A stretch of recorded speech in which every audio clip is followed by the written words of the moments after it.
Hey everybody, welcome to the card of the day. Today I took a beautiful card and I made it unreasonably heavy. Happy Monday. It is the Six of Cups. And when we take a look at this, first of all, we see two what look like children. One is oddly bigger than the other. I'm going to address that in a second. But this, you see the cups. We talk about cups are emotion. And we see these cups are full of beautiful gifts and they are overflowing. And the larger child is giving the smaller child a full cup. There is something beautiful about this card in its sort of childlike way.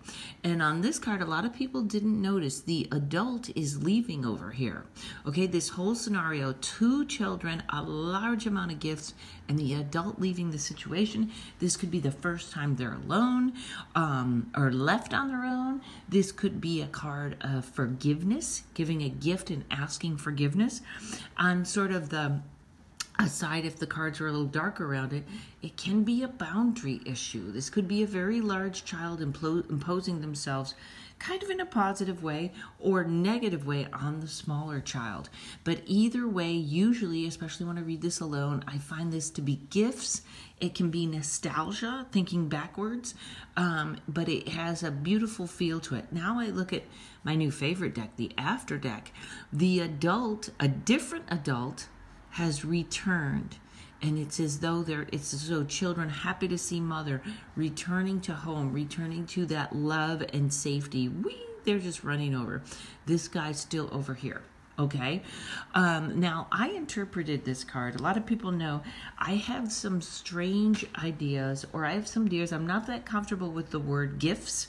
In fact, one of my favorite books was by Elizabeth Gilbert, and it was called Big Magic, because she talks about situations where authors and artists were not thought of as genius, but were said to have genius around them.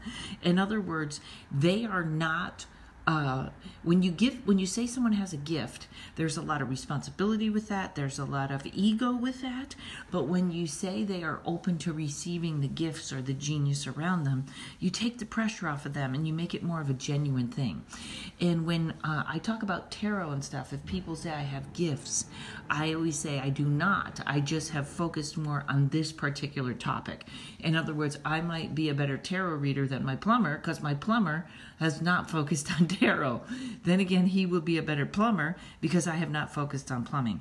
So I like it of the ego to try and separate us from our gifts, quote unquote. Okay, I hope I'm making sense here. And what we find is when we take away labels or things we think are talents or gifts, we find who we really are. Who are you without your labels?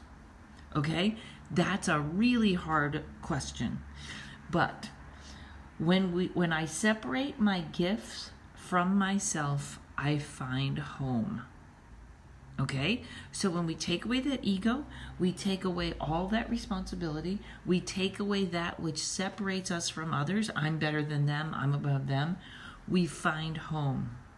And home is where we are one with the universe and spirit. When I separate my gifts from myself, I find home. Okay, I know that's a big one. Think about it. When I separate my gifts from myself, I find home. You get to find the love that you really are.